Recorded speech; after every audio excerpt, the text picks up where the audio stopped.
Assalamualaikum dan apa khabar semua? Okey, dalam video kali ini saya akan berkongsi kepada anda bagaimanakah caranya kita nak membuat proses assembly latihan seperti ini menggunakan kaedah join yang telah kita pelajari dalam video yang lepas.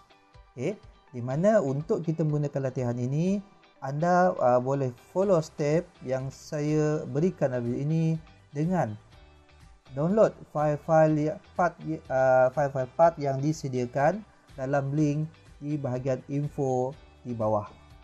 Okey, so soalan ini kita akan buat, okey, di mana dalam file ini saya disediakan part 1, part 2, part 3 ini. Part 3 ini ada dua, iaitu satu part mirror, satu part 4, 5 dan 6 di sini, dan kita ada soalan sini.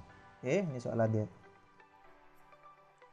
Alright, so kita nak buat soalan ini. Jadi nak buat soalan ini, kita akan menggunakan maklumat yang diberikan, iaitu kita akan pasang setiap part-part yang diberi tadi. Ada 7 part. Okay, 1, 2, 3, 4, 5, 6. Okay, 7 part ini, dan kita ada bantuan lagi 5 part yang dah ada dalam library Autodesk. Okay, so part-part ini kita akan pasang. Mudahnya kita akan ikut sequence di sini, tetapi untuk lebih mudah kefahaman saya akan tunjuk step by step berdasarkan kepada info yang diberi. Okey, jadi untuk bermula, selepas anda download file tersebut, pada download file ini, anda kita boleh mula start kita buat proses assembly kita dengan klik pada new file. Okay, di mana soalan ini dia menggunakan template matrix. So kita ambil matrix standard mm.im ni dan tekan button create. Okey, di mana dalam video pertama, iaitu video berkaitan dengan asas assembly join menggunakan rigid, saya ada terangkan 5 step yang perlu anda buat semasa mula membuat assembly. Okey, iaitu yang pertama, kita place dahulu part yang hendak dijadikan sebagai base atau tapak. Okey, place part yang tapak. Okey, contohnya kita dapat 1, 2, 3, 4, 3 sini, 4. Okey, part 4 ni nak jadikan sebagai tapak. Jadi kita select dia dahulu. Klik open. Kemudian kita tekanlah. Okey, jadi kita hanya nak gunakan dia sekali sahaja, maka tekan button escape untuk keluar daripada arahan place tadi. Ini langkah pertama, iaitu place dahulu part yang sesuai untuk jadikan base ataupun tapak dahulu. Langkah kedua, iaitu kita kena pusingkan view cube kita ini kepada pandangan yang sesuai ataupun pandangan yang sama macam soalan ini tadi. Iaitu dia berada dalam keadaan macam inilah. Jadi kita pusing gunakan view cube ini. Di mana step yang saya ajar sebelum ini, iaitu kita klik dulu permukaan tepi ini untuk dapat pandangan tepi. Kemudian kita tekan nak panah di kat bawah dan pilih bucu di. Lepas dia pusing macam ini, baru kita pilih bucu kanan atas ni. Jadi kita dapat view dia. Itu step kedua, kita pusing dahulu. Step ketiga, kita setkan view ini sebagai home, iaitu klik kanan pada cube ini, pergi kat cube, klik kanan, set current view as home, fit to view. Itu step ketiga. Langkah keempat, iaitu kita pergi kepada cube ni lagi, tapi kali ini kita klik pada permukaan tepi ni, pandangan tepi ni, kita klik. Bila kita klik pandangan tepi, kita nampak tulisannya sekarang ni terbalik kan. Jadi kita nak setkan dia sebagai pandangan hadapan dengan klik kanan, set current view as front. Okey, dan kita tekan button home ni untuk kembali kepada paparan asal. Itu langkah keempat. Dan langkah kelima, iaitu kita kena buat grounded untuk mengelakkan part kita ni lagi. Banyak kes pelajar yang saya lihat mereka tak skip step ini. Bila anda skip step ini, nanti anda akan menghadapi masalah. Itu yang banyak jumpa tanya kenapa part dia lari-lari. Okay, jadi jangan lupa step kelima itu klik kanan grounded. Okay, supaya dia tak lari dah. Okey, selesai untuk bahagian yang pertama dalam soalan ni, iaitu kita pasang tapak ni dahulu. Yang kedua, kita nak pasang bahagian atas ni. Okey, jadi kita place. Di sini part 3 ni ada dua, part 3 dengan part 3 mirror. So kita ambil part 3 dulu. Kita letak sini satu. Dan kita place lagi satu part 3 mirror. Sebab dia pandangan dia terbalik. Okey, di mana kalau kita tengok soalan, part 3 ni bahagian yang ada lubang besar ni berada di belakang ni, di sana, dan ni sebelah sini. Jadi saya ambil view sebelah sini sebenarnya. Lubang besar di sebelah bahagian belakang ini. Okey, jadi kita nak cantumkan ni dengan lubang yang ada ini, kita akan gunakan arahan join, iaitu join rigid. Klik pada join, pilih rigid. Okay, bila kita klik pada rigid, kita nak ambil point pada part yang pertama ni dulu, iaitu kita nak dia bercantum pada point lubang yang disediakan. Jadi kita klik pada point lubang ni lah. Satu. Kita klik point lubang yang kedua ni. Okay, saya klik sini sebab lubang besar ni berada di kat luar ni. Jadi point ni dia akan sambung nanti dekat sini lah. Okay. Bila kita klik, kita dapati dia macam ini. Dia bergegar macam ni, bermaksud dia adalah menggunakan arahan rigid. Namun pandangan dia terbalik.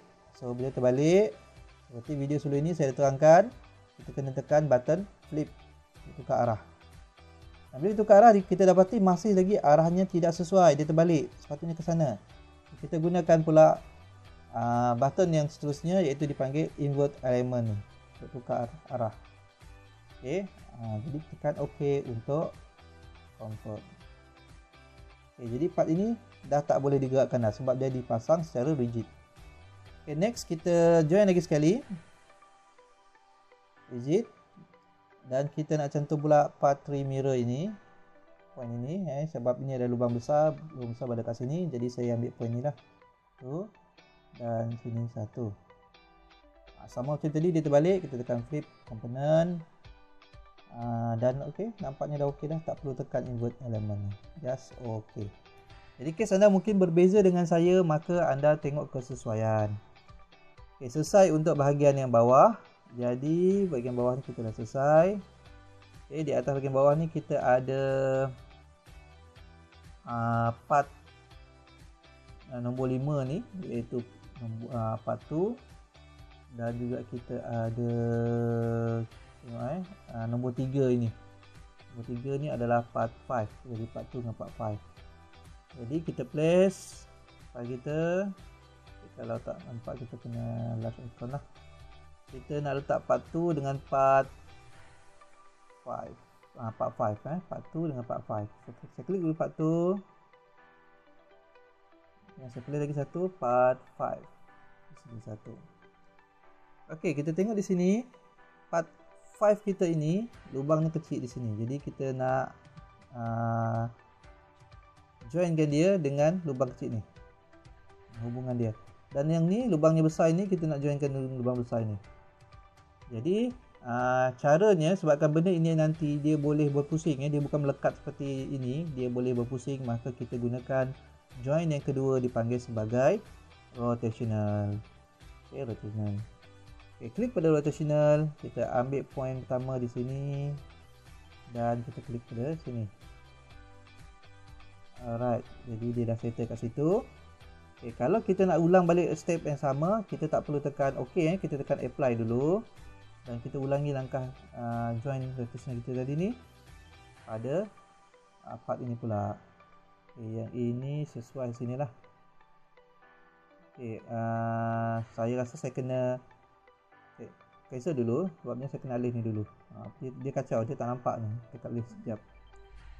Okay, kita join rotational. Point ini. Kalau kita letak sini nanti dia terbalik. So kita tukar view sikit. Kita ambil dia supaya dia bercantum macam sini. Okay, dia adalah rotational. Okay, klik OK untuk confirm. Jadi kita dah tengok sini, dua part ni dah pun bercantum. Okay, Kemudian cantuman ini kalau tengok soalan balik, cantuman di atas ini ada dihubungkan dengan nombor 6 ni. Kalau tengok sini step ni macam tak berapa ikut sangat step dia ni. Sebab nombor 4, udahlah dia dah buat dah. Okay. Nombor 6 ni 46 ni. 46 ni kita pasang dulu. Okey, bahagian nombor 6 ni pasang dulu, iaitu kita place part 1 ini dekat situ. Okay, mana nanti kita nak pasang dia ke atas ni lah. Okay, so pasang ke atas ni, dan dia juga boleh berpusing sebab part ini boleh bergerak, maka dia boleh berpusing lah ya. Okay, jadi kita pilih join rotational. Kita pilih bahagian dalam ni. Okay, lubang dalam ni dengan luar ni. Okay, nampak gayanya macam terbalik kan? Terbalik ni. Terbalik. Jadi poin saya ni salah lah. Okay, nak tukar poin yang salah ini, saya tekan nombor 2 ni. Okay, nombor 2 ni adalah berlaku dekat sini tadi.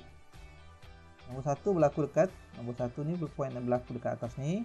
Nombor ni berlaku dekat poin 2 ni. Jadi saya kena tukar, saya nak tukar poin nombor 1 ini. Jadi pemilihan poin penting juga. Kalau salah dia memang mendapat hasil yang terbalik. Ini terbalik ni. Balik ni. Salah. Ambil.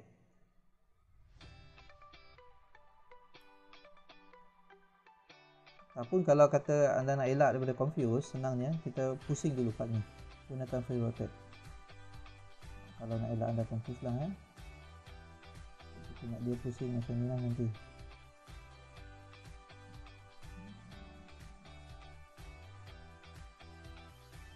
Pusing macam ni. Daripada pusing macam ni, kita pilih join rotational, ambil point sini dengan point 2 ni. Okey. Baru sesuai kat situ. Saya tekan OK untuk confirm sebab saya tak nampak point ni nanti. OK dulu. Saya gerakkan ni dulu. Okay, sekarang ni kita nak sambungkan yang ni dengan sini pula. Jadi kita ambil join rotational point ini dengan point di sini. Okay. Kalau kita test ni, kita tengok preview, dia tercabut. Jangan risau, dia cuma sekarang ni ada proses preview sahaja. Dia nak tunjuk hubungan. Jadi sebenarnya dia tak terputus dengan ni tadi, cuma preview saja. Kalau nak tahu result dia, kita tekan OK. Baru dia nampak, kita nampak sambungan ni. Okey, jadi sambung dengan ni. Atas sambung dengan sini. Okay, jadi selesai bahagian ini. Alright. Dan dah siap sini, kita tengok soalan lagi. Okay, dekat soalan ni nombor tadi kita buat nombor 6. Okay, nombor 7 adalah part bahagian ini. Nombor 7 adalah bahagian ini, di mana di sini hubungan dia adalah dia dipasang terus, dan dia saya nampak dia tidak akan bergerak keluar. Jadi di sini kita gunakan join, part 6 ni. Kita akan gunakan hubungan dia adalah rigid. So klik pada join rigid. Kalau boleh nak mudah untuk kita pasang ni, kita ambil circle, center point pada circle yang menyentuh bahagian bawahan. Jadi saya ambil inilah. Satu yang bawah ni, circle bawah, center tu circle bawah ni. Nanti dia akan terbalik. Kalau tak terbalik, macam biasa kita gunakan free component. Nampak senang je. So ini rigid sebab dia tak bergerak. Macam ni dia boleh bergerak, boleh berpusing, kita pakai rotational. Dah siap untuk main body dia yang utama ni, kita dah pasang. Iaitu di mana dalam soalan ini part 1, 2, 3 sampai 7 kita dah buat dah. 7 ni kita dah buat. Sekarang ni kita nak buat nombor 8, 9, 10, 11 dan 12. Kita tengok nombor 8 ni. Nombor 8 adalah point ini, bolt ini. Bolt ini nombor 8. Digunakan kuantiti dia sebanyak 4 kali. Bermaksud kita akan gunakan sebanyak 4. Ada 4 lubang sini. 1, 2, 3 dan belakang tu 4. 4 Jadi file yang kita nak panggil adalah ISO 4014. Jadi cara di sini file yang dah ada ini, iaitu NUT ini, sebenarnya kita jangan lukis barulah. Kita gunakan place di sini, place from content center, di mana nak senang kita cari, kita type saja kod dia. Type sini ISO. Jadi kod dia berapa? ISO 4014. 4014. Kita search. Okey, kita nak cari apa? Dia dekat fastener sini. Okey, dekat bolt ni, lupa pula saya nak search ISO 404. Tak keluar. Oh.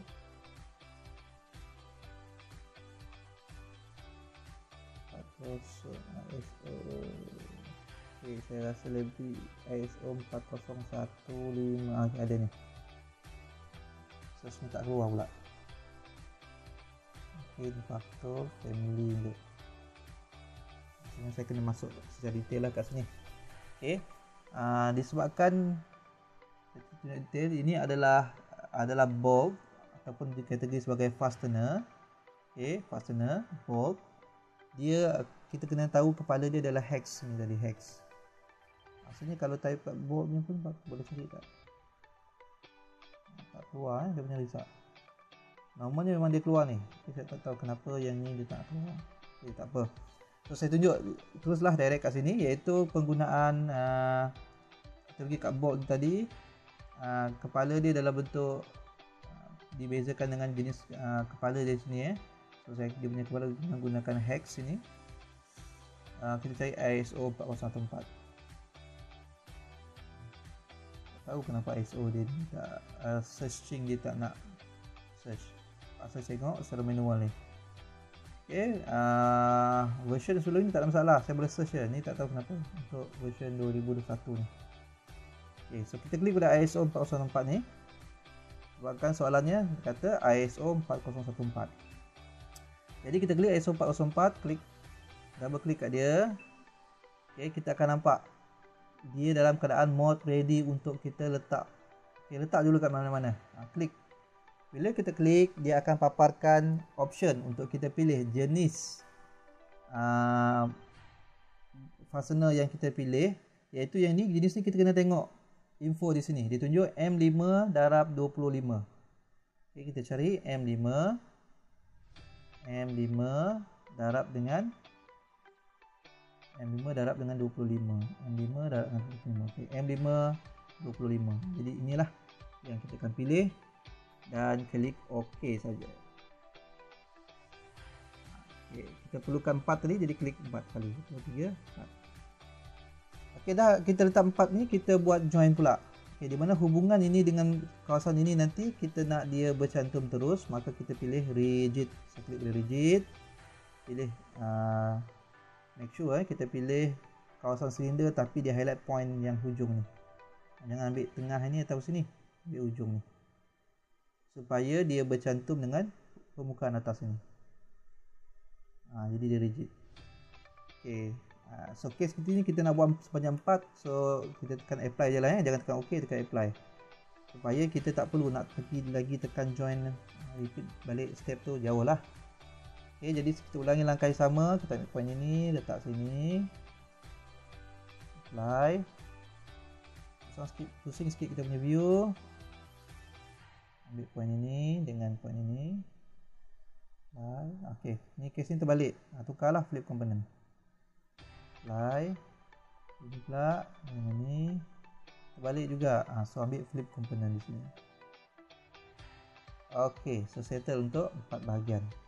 So settle untuk kita punya soalan ni, iaitu ISO 4014 M5 kali 25 ni, iaitu berada kat sini.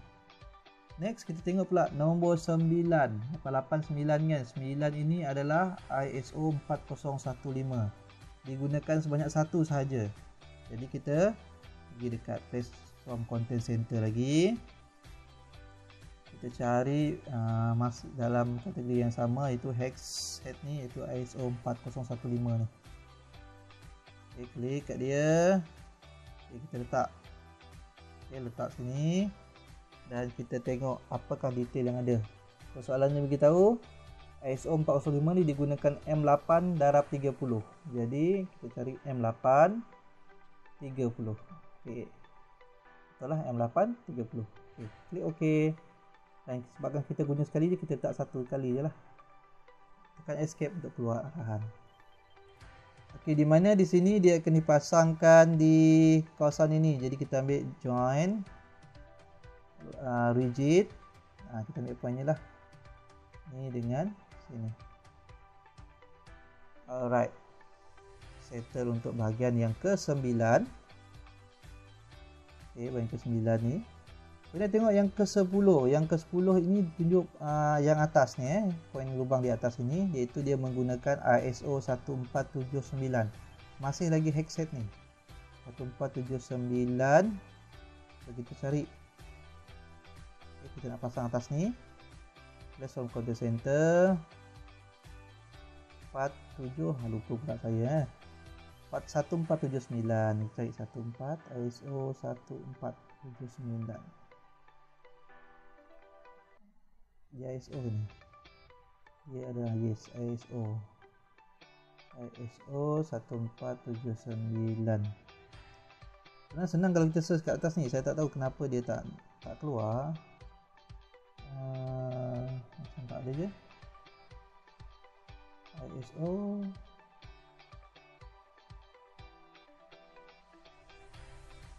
okay.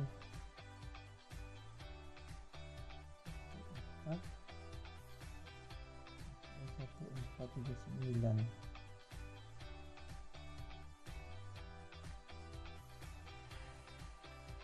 Kita try lagi sekali lah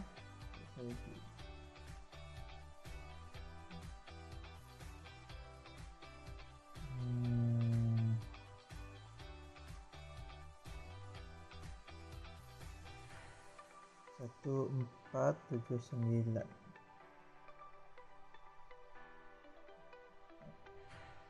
Okay, nampak sini, kita kat sini lah 1479. Okey, 1479. Okey, nampaknya tak boleh letak type depan, ISO tak perlu, kita letak nombor je 1479. Okey, kita tengok ada 1479 di sini. Dia ada dua sini, ISO 1479, ada C dengan F. Kita tengok soalan. Soalan ni gunakan F. F. Jadi kita pilih ISO 1479 F. Okey, so bila kita klik, kita ready untuk letak, kita letak dulu. Okay, di mana setting dipakai adalah ST 4.8 darab 25. So ST 4.8 darab 25. Okey, 25. Okey, betul. So klik OK untuk confirm. Di mana? Dan soalan ni dia beritahu ISO 1479 ni digunakan sebanyak 2 kali. Jadi kita klik 2 kali lah. 1, 2. Okey, so selesai ni kita pasangkan dia dengan menggunakan arahan join rotational ni, rigid sini. So, sama macam tadi kita ambil point yang rapat ni dengan sini. Okey, apply. Sini dengan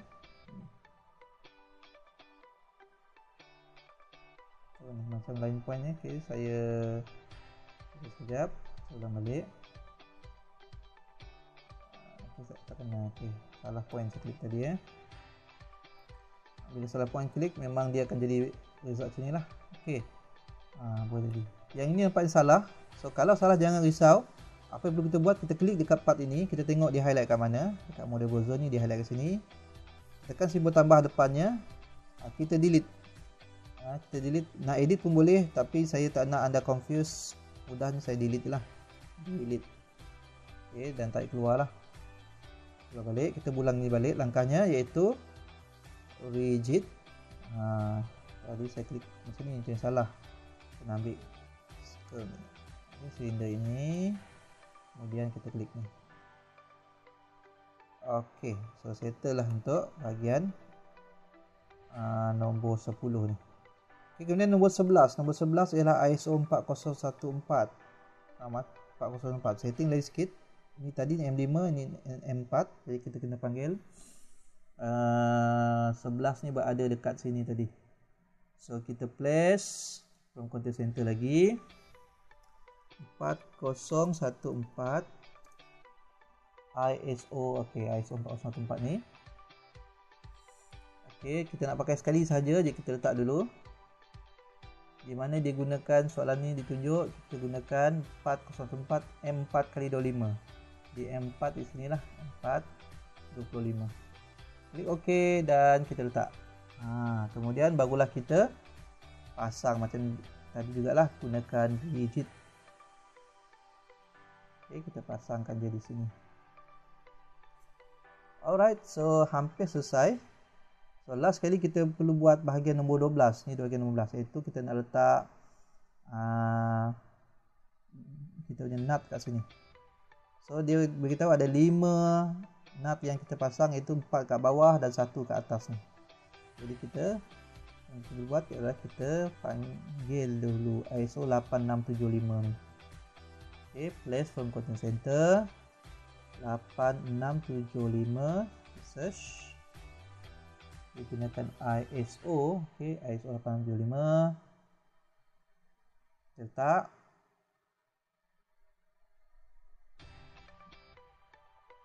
Okay, kenapa ni? Tak nak letak. Ulang balik 8675.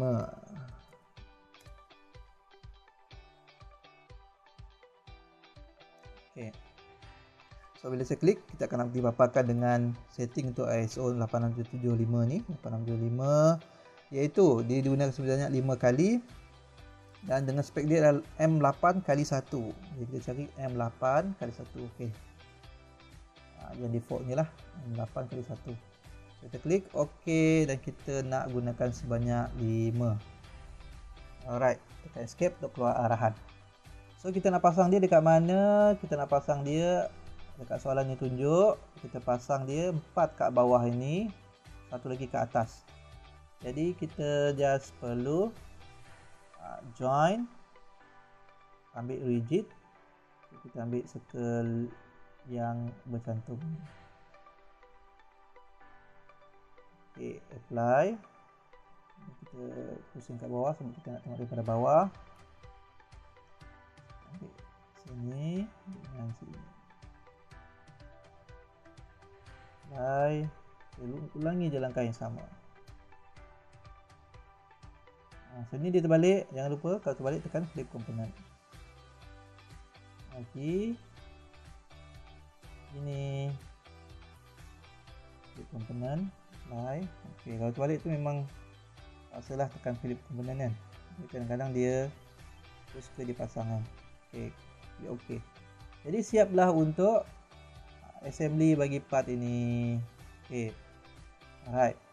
Dan last sekali kita dah pasang ni, kita tengok part kita ni adakah dia ada mempunyai fungsi tertentu. Macam ni kes ni dia ada fungsi dia, iaitu dia akan boleh bergerak daripada atas ke bawah. So di sini kita akan kena buat animation. So bagaimana nak buat animation ataupun kita nak buat hubungan dia secara animation ni. Okey, kita akan lihat nanti di mana saya akan share kepada anda bagaimana cara kita nak buat video animation di dalam simple animation di dalam Autodesk Inventor. So itu saja untuk kali ini. Assalamualaikum warahmatullahi wabarakatuh.